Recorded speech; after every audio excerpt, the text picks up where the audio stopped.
আপনি যদি এই 5টা চাকরির একটাও করেন তাহলে এই ভিডিওটা শেষ পর্যন্ত না দেখলে 5 বছর পর আপনি আপনার ভবিষ্যৎ নিজের হাতে ধ্বংস করবেন। আমি বলছি না যে আগামীকালই সব কিছু শেষ হয়ে যাবে, কিন্তু সত্যিটা হলো এই চাকরিগুলো ধীরে ধীরে মারা যাচ্ছে। আর সমস্যা হলো বাংলাদেশে আমরা ভবিষ্যৎ দেখি না, আমরা আজকের বেতন দেখি। আজকে যেটা চাকরি কালকে সেটা সফটওয়্যার করবে, এটাই স্বাভাবিক। যেটা মানুষ করত সেটা মেশিন করবে। কিন্তু আমরা এখনো ভাবছি এই মাসটা পার হলেই হলো। এই ভিডিওতে আমি বলবো বাংলাদেশের সেই 5টা চাকরির কথা যেগুলো এখনো আছে কিন্তু অতি শীঘ্রই থাকবে না। আপনি যদি এই 5টা চাকরির একটাও করেন তাহলে এই ভিডিওটা শেষ পর্যন্ত না দেখলে 5 বছর পর আপনি নিজেই নিজের সবচেয়ে বড় শত্রু হবেন। কারণ চাকরিগুলো ধীরে ধীরে যাচ্ছে কিন্তু কাউকে বলে যাচ্ছে না। আমি বলছি না যে কালই সব কিছু শেষ হয়ে যাবে, কিন্তু আমি বলছি এগুলো ধীরে ধীরে মরে যাচ্ছে। আর বাংলাদেশের সমস্যা হলো আমরা ভবিষ্যৎ দেখি না, আজকের বেতন দেখি। চাকরি নাম্বার 1 ডেটা এন্ট্রি অথবা বেসিক কম্পিউটার অপারেটর। বাংলাদেশে হাজার হাজার ছেলে মেয়ে এখনো ডেটা এন্ট্রি শিখছে, কিন্তু বাস্তবতা এআই আর্টিফিশিয়াল ইন্টেলিজেন্সি এখন নিজেই ডেটা লিখে। এক্সেল অটোমেশন, OCR টেকনোলজি, যে কাজ 5 জনে মিলে করত এখন একটা সফটওয়্যার তাই করছে, ইনফ্যাক্ট তার চেয়ে বেশি করছে। এই চাকরি সবচেয়ে আগে যাবে। চাকরি number 2 traditional receptionist or front desk job.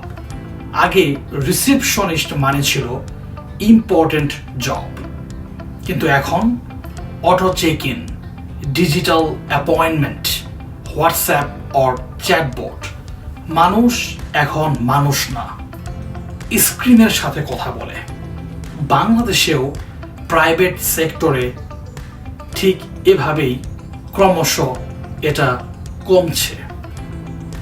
Job number 3 middleman or broker. এই টাইপের কাজ, দালালি, বাড়ি ভাড়া, গাড়ি, টিকিট, এমনকি চাকরিও। সমস্যা ডিরেক্ট প্ল্যাটফর্ম আসতেছে, অ্যাপস প্লাস ওয়েবসাইট, ট্রান্সপারেন্সি দিন দিন বৃদ্ধি পাচ্ছে। যেখানে ভ্যালুই নাই সেখানে ফিউচারও নাই। এর পরবর্তীতে job number 4 small retail cashier. Traditional type shop, ছোট দোকানে ক্যাশিয়ার এখনো আছে কিন্তু অচিরেই থাকবে না, কারণ mobile payment, QR code, self check out. মানুষ ক্যাশ ক্যারি করা একদমই ছেড়ে দিচ্ছে। জব নাম্বার 5 ম্যানুয়াল অ্যাকাউন্টেন্ট, হিসাব লেখার কাজ। বাংলাদেশে অনেকেই এখনো খাতায় হিসাব লেখে, কিন্তু accounting software, auto tax calculation, cloud system এগুলো দিন দিন মার্কেটকে দখল করে নিচ্ছে। হিসাব লেখা না জানা থাকলে সমস্যা নেই, সফটওয়্যার না জানলে বিগ প্রবলেম। আসুন আসল সমস্যাটা বোঝার চেষ্টা করি। সমস্যা চাকরি না, সমস্যা হলো আমরা স্কিল আপডেট করি না। 10 বছর আগের স্কিল যেটা আছে সেটা দিয়েই চলতে চাই, এবং আজকের চাকরিতে ওটা আমরা অহরহ ব্যবহার করতেছি। এটা আত্মহত্যার মতো। আপনি যদি এই চাকরিগুলো একটাও করেন প্যানিক করবেন না, বরং স্কিল আপগ্রেড করুন, টেক শিখুন, কমিউনিকেশন বাড়ান, প্রবলেম সলভার হন। মানুষ যাবে না, তবে ওই সমস্ত মানুষ যারা সময়ের সাথে তাল মেলাতে পারে না তারা ঠিকই ঝরে যাবে।